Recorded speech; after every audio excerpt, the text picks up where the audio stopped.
ഈ ഹിജാബ് എന്ന് പറയുന്ന സംഗതി നമ്മുടെ നാട്ടിൽ നിരോധിക്കണം എന്ന് ചോദിച്ചാൽ നിരോധിക്കണമെന്ന് തന്നെയാണ് ഞാൻ പറയുക. അതൊരു പൊതുവിടങ്ങളിൽ, അതായത് മതേതരമായിരിക്കേണ്ട ഇടങ്ങളിൽ മതം അതിൻ്റെ ചിഹ്നങ്ങൾ നിരോധിക്കണം. അത് നമ്മൾ പറഞ്ഞില്ല എന്നുണ്ടെങ്കിൽ അത് മറ്റു പല മതങ്ങൾക്കും അവരുടെ മതചിഹ്നങ്ങൾ പൊക്കിക്കൊണ്ടുവരാനും അത് പ്രചരിപ്പിക്കുന്നതിന് വഴിവെക്കുന്നതിനൊക്കെ ഒരു സാധ്യതയാണ് അവിടെ ഉണ്ടാവുക. അപ്പോൾ ഞാൻ എൻ്റെ സഹോദരിമാരോട് പറയട്ടെ, അള്ളാന്റെ ഖുർആൻ 33-ാം അധ്യായം 36-ാം വചനത്തിൽ പറയുന്നൊരു കാര്യമുണ്ട്. എല്ലാ വിശ്വാസികളും കേൾക്കേണ്ടതാണ്, വിശ്വാസിനികളും കേൾക്കേണ്ടതാണ്. ഇത് പറയുമ്പോ മതത്തിന്റെ പുറത്തുള്ള ഒരു സഹോദരൻ എന്റെ സംസാരം കേൾക്കുന്നുവെങ്കിൽ അവരെ തെറ്റിദ്ധരിക്കേണ്ട. മതം പറയേണ്ട ബാധ്യത മതപണ്ഡിതന്മാരുടെ ബാധ്യതയാണ്. അത് ലോകാവസാനം വരെ പറഞ്ഞുകൊണ്ടിരിക്കണം. ഖുർആനിലുള്ള ഒരു വചനമാണ് ഞാൻ കേൾപ്പിക്കുന്നത്. വിശ്വാസികളായ സഹോദര സഹോദരിമാരോട് ഉടയ തമ്പുരാനായ അല്ലാഹു നൽകിയ നിർദ്ദേശം എന്താണ്? വമാ കാന ലിമുഅ്മിനിൻ വലാ മുഅ്മിനത്തിൻ ഇദാ ഖളല്ലാഹു വറസൂലുഹു അംറ. എന്താ പറഞ്ഞത്? അല്ലാഹും റസൂലും ഒരു കാര്യത്തിൽ ഒരു തീരുമാനം പറഞ്ഞാൽ അൻ യകൂന ലഹുമുൽ ഖിയറതു മിൻ അംരിഹിം, അള്ളാഹുവിലും റസൂലിലും വിശ്വസിക്കുന്ന ആണാകട്ടെ പെണ്ണാകട്ടെ അവർക്ക് മറ്റൊരു നിലപാടുണ്ടാകാൻ പാടില്ല. അപ്പോഴല്ലേ മുസ്ലിമാകുന്നത്, അപ്പോഴല്ലേ നമ്മൾ യഥാർത്ഥ അനുസരണയുള്ളവരാകുന്നത്. അല്ലാഹും റസൂലും ഒരു കാര്യം നിങ്ങളോട് പറഞ്ഞാൽ ആ വിഷയത്തിൽ നിങ്ങൾക്ക് മറ്റൊരു നിലപാടുണ്ടാകരുത്. നമ്മുടെ നിലപാട് അല്ലാഹ് പറഞ്ഞ നിലപാട്, റസൂലുള്ള പറഞ്ഞ നിലപാട് സ്വല്ലല്ലാഹു അലൈഹി വസല്ലം. അതിനുശേഷം അല്ലാഹ് പറഞ്ഞു, വമൻ യഅസില്ലാഹ വറസൂലഹു ഫഖദ് ളല്ല ളലാലം മുബീനാ. അല്ലാഹും റസൂലും പറഞ്ഞതിന് എതിര് ചെയ്യാനാണ് പുറപ്പാടെങ്കിൽ അല്ലാഹ് പറയട്ടെ, ആ വഴി പിഴച്ചതാ, ആ മാർഗം മോശ, അത് നന്നല്ല. ഖുർആൻ 33-ാം അധ്യായം 36-ാം വചനത്തിൽ പറഞ്ഞത്. ഇനി എന്താണ് വിശ്വാസിനികളായ പെണ്ണുങ്ങളോട് അല്ലാഹ് വസ്ത്രധാരണയുടെ കാര്യത്തിൽ നൽകിയ നിർദ്ദേശം? അത് കേൾക്കാൻ ഫാത്തിമമാര് ഉൾക്കൊള്ളണം, സുഹറമാര് ഉൾക്കൊള്ളണം. അവർക്കാണ് മുസ്ലിമായ പെണ്ണെന്ന് പറയാ. അല്ലാഹു റസൂലും പറഞ്ഞതനുസരിച്ച് ജീവിക്കുമ്പോ ഖുർആനിൽ എന്താ അല്ലാഹ് പറയുന്നത്? അധ്യായം അഹ്സാബ് 59-ാം വചനം. ഖുർആനിൽ ഉണ്ടോന്നാ ചിലർക്കൊക്കെ സംശയം. മതം അങ്ങനെ പറഞ്ഞോന്നോ ചിലരൊക്കെ സംശയിക്കുന്നത്. അതുകൊണ്ടാണ് ഞാൻ അധ്യായവും വചനവും ഒക്കെ പറയുന്നത്. നമ്മൾ മനസ്സിലാക്കണം, നമ്മൾ പഠിക്കണം. എന്താണ് അല്ലാഹ് പറയുന്നത്?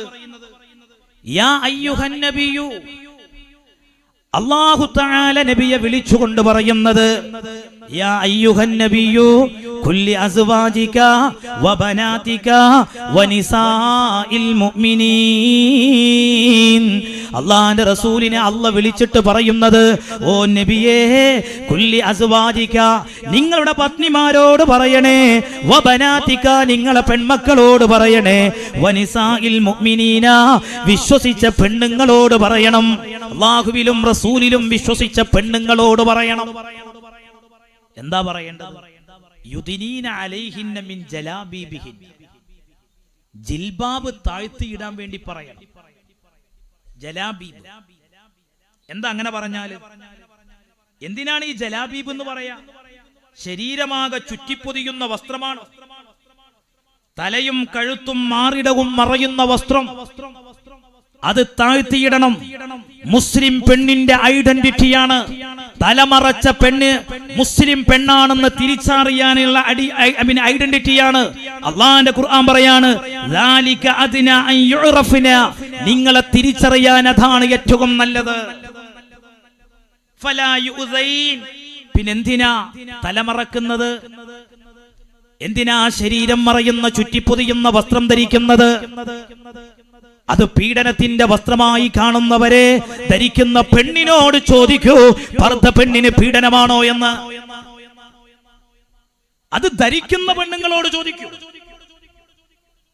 ഞാൻ ചോദിക്കട്ടെ, ചിലർ ഇത് പറയുന്ന സമയത്ത് പല രീതിയിൽ വ്യാഖ്യാനിക്കുന്നവർ ഇവിടെയുണ്ട്. ലോകത്തെ ഏറ്റവും വലിയ ജനാധിപത്യ മതേതര രാഷ്ട്രമല്ലേ നമ്മുടെ ഭാരതം?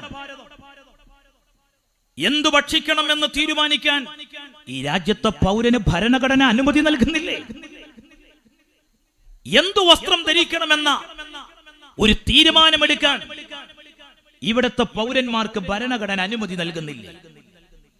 നമ്മൾ ആരോടെങ്കിലും പറഞ്ഞോ എല്ലാ പെണ്ണുങ്ങളും തലമറച്ചോളണമെന്ന്? അത് പറയാൻ നമുക്ക് കഴിയില്ല. ഒരു മതേതര രാജ്യത്ത് അങ്ങനെ പറയാൻ സാധിക്കില്ല. പക്ഷെ ഏതെങ്കിലും ഒരു പെണ്ണ് എനിക്ക് തലമറക്കാനുള്ള അനുമതി തരണമെന്ന് പറഞ്ഞാൽ അത് പാടില്ലെന്ന് പറയാൻ ഏതു ഭരണഘടനയുടെ അനുമതിയോട് കൂടെയാണ് അതിന് തുനിയുന്നത്? ഇസ്ലാം പറയുന്നത് അതാണ്. പെണ്ണുങ്ങളെ, നിങ്ങൾ ശരീരം മറക്കണം. ഇസ്ലാം പെണ്ണിനെ പരിഗണിക്കുന്നില്ല എന്ന് പറയുന്നവരോട്, ഇസ്ലാം പെണ്ണിനെ പരിഗണിക്കുന്നില്ല എന്ന് പറയുന്നവരോട് വളരെ വിനയത്തോടെ ഞാൻ ചോദിക്കട്ടെ, ആരാണ് ഈ ആക്ഷേപം ഉന്നയിക്കുന്നത്? അവരെങ്ങനെയാണ് പെണ്ണിനെ കണ്ടിരുന്നത്? പിതാ രക്ഷിത് കൗമാരേ ഭർത്താ രക്ഷിത് യൗവരേ പുത്രോ രക്ഷിത് വാർദ്ധക്യൈ നസ്ത്രീ സ്വതന്ത്രമർഹതി. അതിന്റെ അർത്ഥം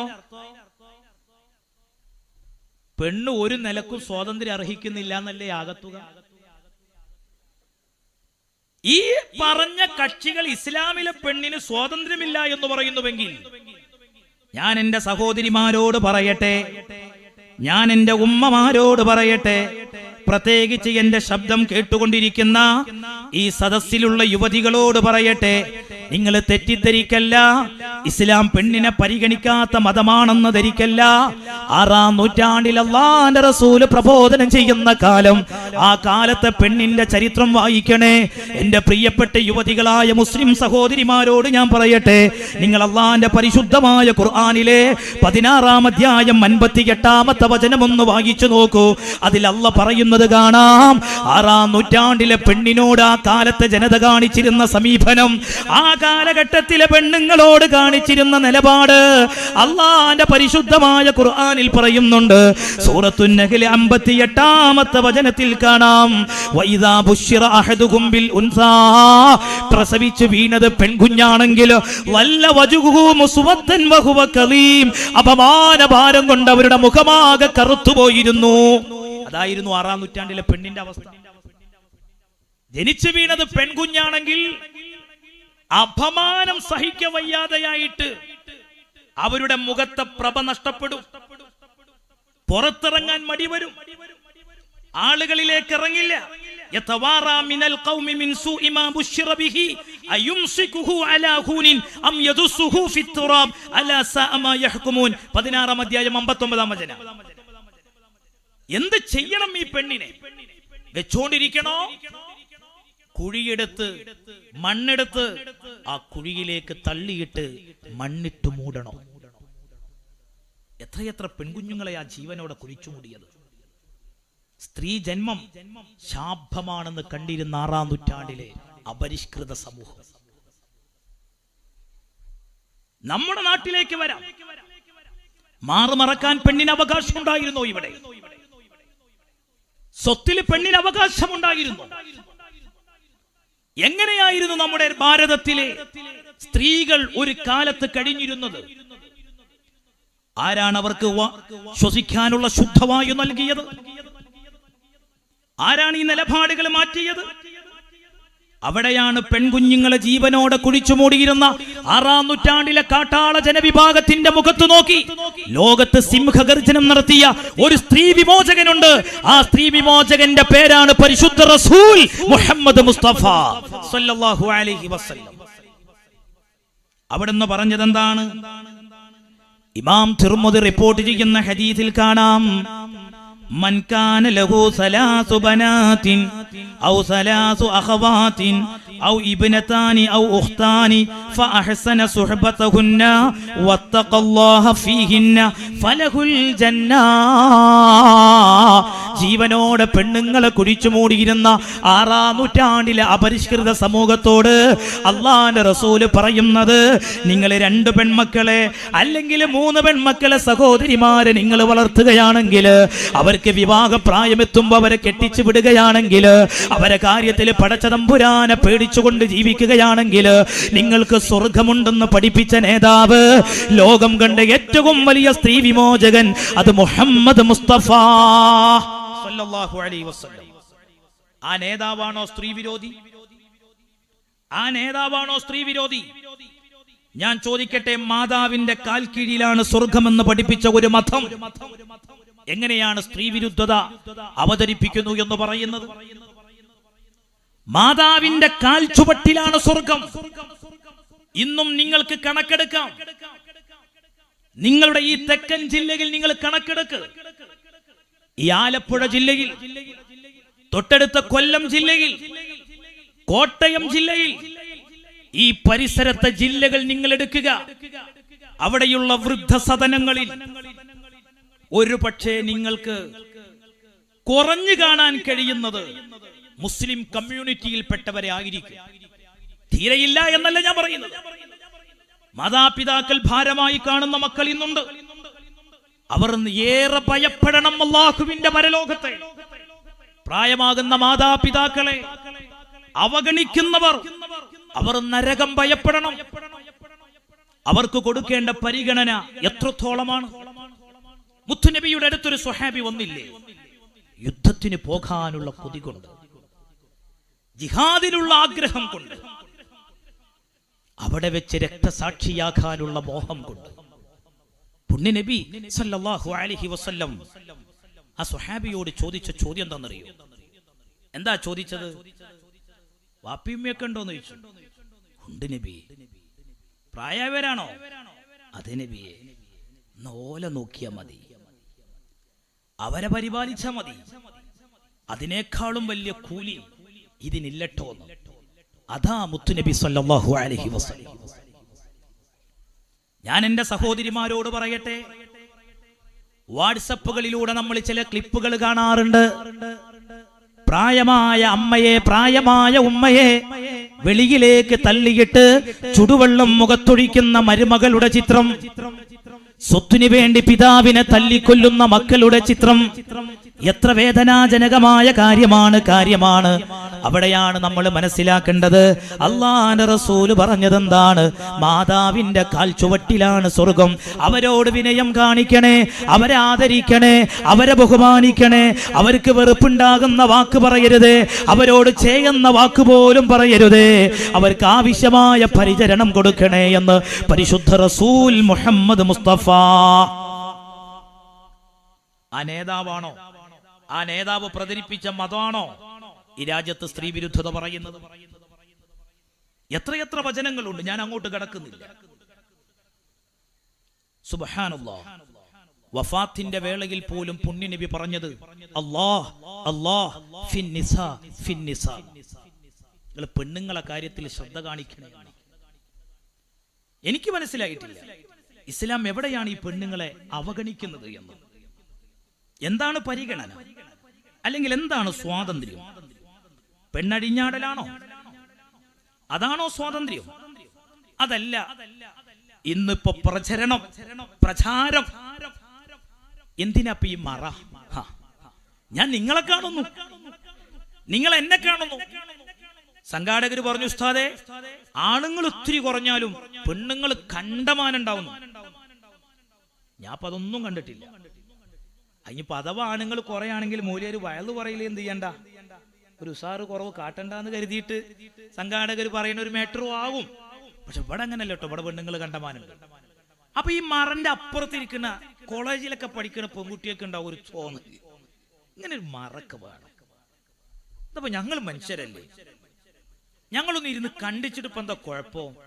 ഈ മറണ്ടല്ലോ, അത് വയലിന്റെ സദസ്സിൽ മാത്രം ഉണ്ടാകേണ്ട ഒരു മറൊന്നുമല്ല കേട്ടോ. ഇവിടെ എന്തായാലും വേണം, കാരണം ഇവിടെ ദീനാണല്ലോ പറയുന്നത്. ഇവിടെ തന്നെ മറ ഇല്ലെങ്കിൽ പിന്നെ എന്താ ഉണ്ടാകുക? ഞങ്ങളെ മലപ്പുറത്തൊരു ചൊല്ലുണ്ട്, മൊല്ലാക്ക നിന്ന് പാത്തിയാല് മക്കള് നടന്നു പാത്തു. അപ്പൊ ഇത് മാതൃകയായിരിക്കണം. ഈ മറ നമ്മുടെ കല്യാണ വീടുകളിൽ വേണം. ഈ മറ ധാർമ്മികതയുടെ മറയാണ്, മതത്തിന്റെ മറയാണ്. ആണും പെണ്ണും തുല്യമാണെന്ന് പറയുന്നവർ അവര് മതം പഠിക്കാത്തവരാണ്, അവര് ശാസ്ത്രബോധമില്ലാത്തവരാണ്, മനുഷ്യന്റെ ശരീരശാസ്ത്രത്തെ കുറിച്ചുള്ള ബാലപാഠം പോലും ഇല്ലാത്തവരാണ്. അതേ പറയാനുള്ളൂ. അതവിടെ കേട്ടെ. മനുഷ്യന്റെ ശരീരശാസ്ത്രത്തെ കുറിച്ചുള്ള ബാലപാഠമുള്ളവർ പറയോ ആണും പെണ്ണും ഒരുപോലെയാണെന്ന്? ആണും പെണ്ണും ഒരുപോലെയാണോ? എന്തൊരു കഷ്ടം. ഇപ്പൊ അങ്ങനെയൊക്കെയാണല്ലോ, യൂണിഫോം ഒരുപോലെ. ഓ, എല്ലാ പെണ്ണുങ്ങളും പാന്റും കുപ്പായിട്ടാൽ സമത്വമായി. ഇത് തിരിച്ചും വേണ്ടേ? ആണുങ്ങളൊക്കെ സാരി എടുക്കുക. അപ്പൊ നമ്മളൊക്കെ ഒരു ചുരിദാരെടുത്ത് പ്രസംഗിച്ചാൽ വന്നാൽ എങ്ങനെ ഉണ്ടാവും? അല്ല, അങ്ങട്ടില്ല. അപ്പൊ ഇവരാണ് സത്യത്തിൽ ഈ പെണ്ണിനെന്തോ കുറവുണ്ട് എന്ന് പറയുന്നത്. പെണ്ണിനിപ്പോ എന്തോ കുറവ് ഇവർ പറയാതെ പറയാ പെണ്ണിപ്പോ ഒരു കുറവാണ്, പെണ്ണ് ആണിന്റെ മാതിരി ആകണം. ഈ വസ്ത്രത്തിനോടുകൂടെ പെണ്ണല്ലായോ? ഓരോന്നിനും ഓരോന്നില്ലേ? ഇതൊക്കെയാണ് ഇപ്പൊ ഇസ്ലാം പഴഞ്ചനാണെന്ന് പറയുന്നത്. അള്ളാന്റെ ഖുർആൻ പറഞ്ഞു 2-ാം അധ്യായത്തിൽ നിങ്ങൾക്ക് 228-ാം വചനത്തിൽ കാണാൻ കഴിയും, വലിരിജാലി അലൈഹിന്ന ദറജ. ആണും പെണ്ണും തുല്യ അല്ല എന്നപ്പ അതിന്റെ അർത്ഥം. അതാണ് ഇപ്പൊ അതിന്റെ ആശയം. ആണും പെണ്ണും തുല്യല്ലാന്ന് അള്ളാന്റെ ഖുർആൻ പറഞ്ഞതാണ്.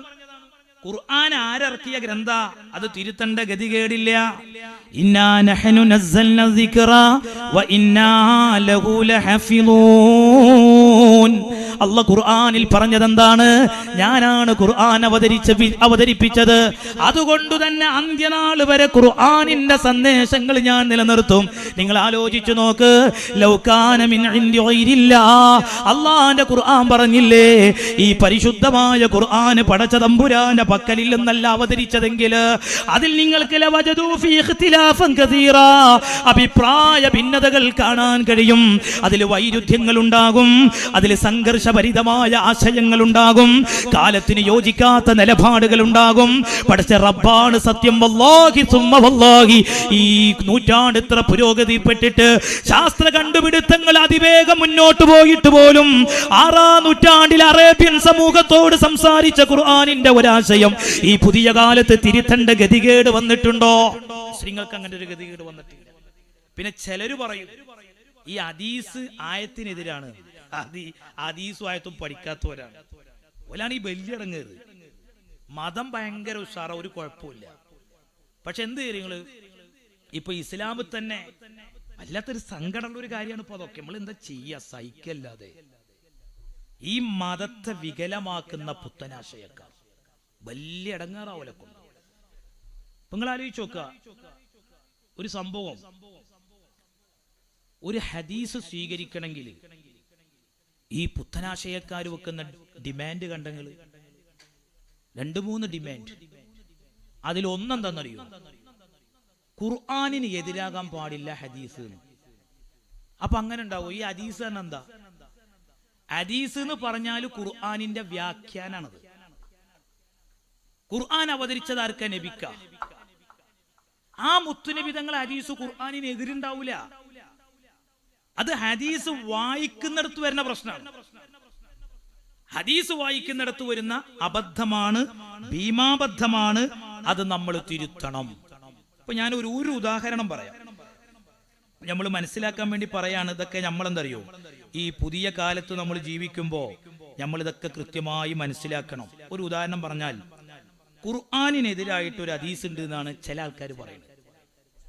ഞാൻ ചോദിച്ചു ഏതാ ഹദീസ്? അപ്പൊ ഒരു ഹദീസ് ഏതാന്ന് അറിയങ്ങള്? സൂറത്തു നംലിലെ 80-ാമത്തെ ആയത്തിൽ അല്ലാഹു തആല പറയുന്നു, ഇന്നക ലാ തുസ്മിഉൽ മൗത, മരിച്ചവര് കേൾക്കൂല. ഓല് കൊടുക്കുന്ന ഒരു അർത്ഥമാണ് ഇപ്പൊ ഞാൻ പറയുന്നത്. മരിച്ചവര് കേൾക്കൂല എന്ന് ഖുർആൻ പറയുന്നു. അപ്പൊ ഖുർആനിലുള്ളത് എന്താ? മരിച്ചവര് കേൾക്കൂല എന്നാണ്.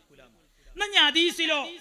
ബുഖാരി 1285-ാമത്തെ ഹദീസ് നമ്പറായി കൊണ്ടുവന്ന ഹദീസ് അനസ് ബിൻ മാലിക് റളിയല്ലാഹു അൻഹുവിനെ തൊട്ട് നിവേദനം എന്താ പറയുന്നറിയോ? ഇന്നൽ അബ്ദ ഇദാ വുളിഅ ഫീ ഖബ്രിഹി വതവല്ല അൻഹു അസ്ഹാബുഹു വഇന്നഹു ലയസ്മഉ ഖർഅനി ആലിഹി. ഇത് ബുഖാരിയാണ്. എന്താ ഈ ബുഖാരിന്റെ സ്ഥാനം മുസ്ലിം സമൂഹത്തിൽ? ഖുർആൻ കഴിഞ്ഞാൽ ലോക മുസ്ലിമീങ്ങളുടെ പ്രാമാണിക ഗ്രന്ഥം എന്താണ്? അത് സ്വഹീഹുൽ ബുഖാരിയാണ്.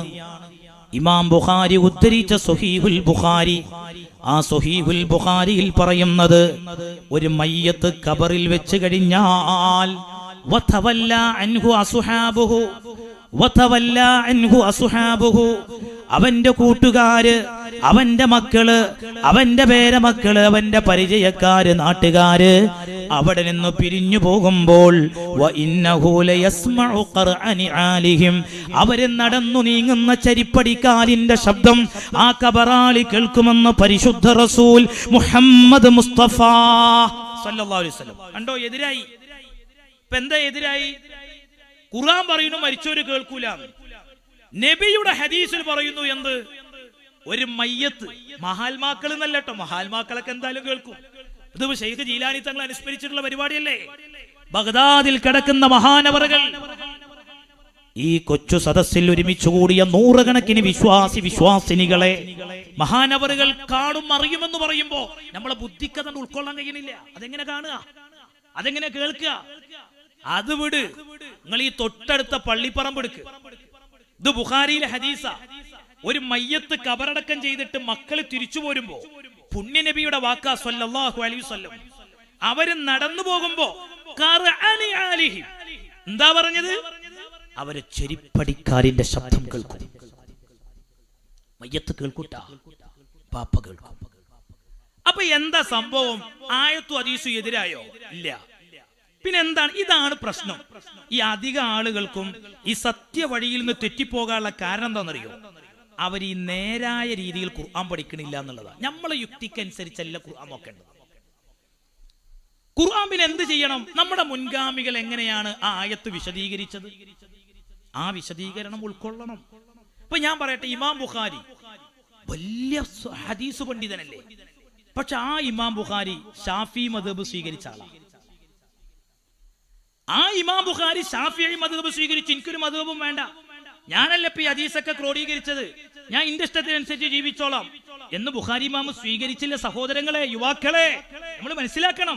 ഒരു ഷാഫിഈ മദ്ഹബ് സ്വീകരിച്ചു, വഫാത്തായി. അപ്പൊ നമ്മുടെ മുൻഗാമികൾ ഈ ആയത്ത് വിശദീകരിച്ചത് എങ്ങനെ? ഇമാം തൊബരിയുടെ തഫ്സീർ എടുക്കുക. മഹാനവറുകൾ ആ തഫ്സീറിൽ പറയാണ്, വഖൗലുഹു ഇന്നക ലാ തുസ്മിഉൽ മൗത. എല്ലാ ഉമ്മമാരും പഠിക്കണം, സഹോദരിമാരും മനസ്സിലാക്കണം. എന്താ പറയുന്നത്? ഈ മരിച്ചവര് കേൾക്കൂല എന്നർത്ഥം പറയുന്ന ഈ ആയത്ത് വിശദീകരിച്ചിട്ട് പറയുന്നറിയോ? യഖൂലു, അല്ലാഹ് പറയാണ്, ഇന്നക യാ മുഹമ്മദ്, ഓ മുഹമ്മദ് നബിയേ, ലാ തഖ്ദിറു അൻ തുഫഹിമൽ ഹഖ്ഖ മൻ തബഅ അല്ലാഹു അലാ ഖൽബിഹി ഫഅമാതഹു. ഹൃദയം മരിച്ചുപോയവരെ കേൾപ്പിക്കാൻ നിങ്ങൾക്ക് കഴിയൂല.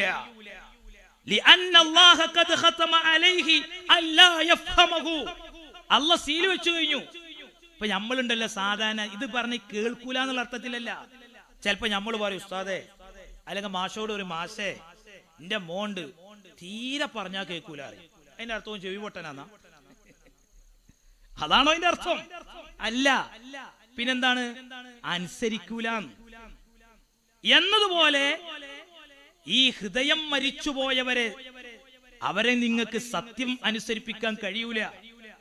നിങ്ങളുടെ ഈ സന്ദേശം അവർ കേൾക്കൂല. അവരുടെ ഹൃദയത്തിൽ പടച്ചോ സീല് വെച്ചു കഴിഞ്ഞു. അതല്ലാതെ മരിച്ചോര് കേൾക്കൂല എന്നല്ല. സുബ്ഹാനല്ലാഹ്.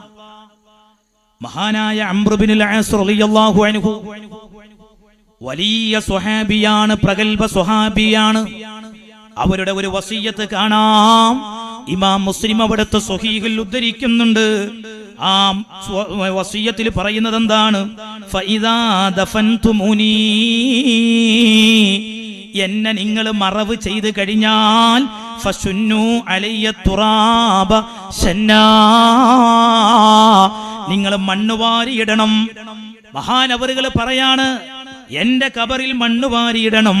അങ്ങനെ മണ്ണ് വാരിയിട്ട് കബറടക്കം കഴിഞ്ഞിട്ട് പോകല്ല, നിങ്ങൾ പോകല്ല, അംർ ഇബ്നുൽ ആസ് എന്ന സ്വഹാബി വര്യന്റെ വസിയത്ത് ഇമാം മുസ്ലിം ഉദ്ധരിക്കുന്നത് കാണാം.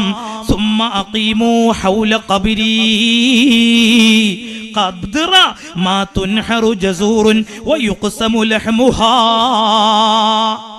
ഒരു ഒട്ടകത്തെ അറുത്ത് അതിന്റെ മാംസം വിതരണം ചെയ്യാൻ ആവശ്യമായ സമയം, ആ സമയം അത്രയും നിങ്ങൾ എന്റെ ഖബറിന്റെ പരിസരത്തു നിൽക്കണം. എന്തിനാണത്? അത്രയും സമയം ഖബറിന്റെ പരിസരത്ത് ചെലവഴിക്കണം. എന്നിട്ട് മഹാനായ അംർ ഇബ്നുൽ ആസിന്റെ വസിയത്ത് എന്താ? മഹാനവറുകൾ പറയുന്നത്, ഹത്താ അസ്തഇനിസ ബിക്കും, ഞാൻ നിങ്ങളെ കൊണ്ട് സന്തോഷിക്കാൻ വേണ്ടിയാണ്.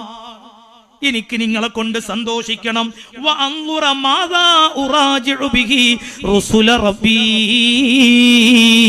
എന്റെ റബ്ബിന്റെ ദൂതന്മാര് കുറച്ചു കഴിഞ്ഞവിടെ വന്ന് ചോദിക്കുമ്പോ ഞാൻ എന്തു മറുപടി പറയണമെന്ന് ആലോചിക്കണം. അതിന് നിങ്ങളെ സഹായം എനിക്ക് വേണം. അതല്ലേ സഹോദരങ്ങളെ, നമ്മൾ മയ്യത്ത് കബറടക്കം ചെയ്തു കഴിഞ്ഞാൽ തൽഖീന് ചൊല്ലിക്കൊടുക്കുന്നുണ്ട്. അതെ, അവിടെ മലക്ക് വരും, മൻ റബ്ബുക്കാന്ന് ചോദിക്കും. പതറാതെ പറഞ്ഞോ അല്ലാഹു റബ്ബി എന്ന് പറഞ്ഞോ എന്ന് പറയുമ്പോ നമ്മുടെ എളിയ ബുദ്ധി കൊണ്ട് ചിന്തിക്കല്ല സഹോദരാ, ഇസ്ലാമിന്റെ ആദർശം ബുദ്ധി കൊണ്ട് മനസ്സിലാക്കാൻ നിൽക്കല്ല. അത് അല്ലാഹുവിന്റെ റസൂല് പഠിപ്പിച്ച പ്രമാണങ്ങളെ കൊണ്ട് മനസ്സിലാക്ക്. ഖുർആനും ഹദീസും നമ്മുടെ മുൻഗാമികൾ പഠിച്ചതുപോലെ മനസ്സിലാക്ക്. മരിച്ച് നമുക്ക് ജീവിക്കേണ്ടത് മരിച്ചതിന്റെ ശേഷമുള്ള ജീവിതമാണ്. ഈ ദുനിയാവില് നമുക്ക് എങ്ങനെയും ജീവിച്ചു മരിക്കാം. അതേ സമയത്ത് ആഖിറത്തിൽ സ്വർഗം വേണോ? അല്ലാഹുവിന്റെ പരിശുദ്ധ ഖുർആൻ പറഞ്ഞതെന്താ? വല്ലാഖിറതു ഖൈറും വഅബ്ഖാ. പരലോകമാണ് നിലനിൽക്കുന്ന ലോകം, പരലോകമാണ് നശിക്കാത്ത ലോകം. അവിടെ രക്ഷപ്പെടേണ്ട സഹോദരാ, ഇസ്ലാം വിശ്വസിക്കേണ്ടതുപോലെ വിശ്വസിക്കണേ. ഞാൻ എന്തിനാ അത് പറഞ്ഞത്? അപ്പൊ നമ്മുടെ യുക്തി കൊണ്ട് ചിന്തിച്ചാൽ ആയത്തും ഹദീസൊക്കെ ഫൈറ്റിംഗ് കാണും. അള്ളി റസൂലും സംഘടനയായിട്ടൊക്കെ തോന്നും. അള്ളി റസൂല് സംഘർഷം ഉണ്ടാവുമോ? അള്ളാന്റെ റസൂല് അള്ളാഹ്ക്കെതിര് പറയോ? അള്ളാന്റെ റസൂല് പറഞ്ഞ എന്താ? ഞാൻ എന്തു പറയുന്നത് വഹീന്റെ അടിസ്ഥാനത്തിലാന്നാ. ഇനി നിങ്ങൾ ആലോചിച്ച് നോക്ക്, നമ്മളെ ബുദ്ധിക്കട് ഉൾക്കൊള്ളാൻ കഴിയാതെ നമ്മൾ തള്ളരുത്.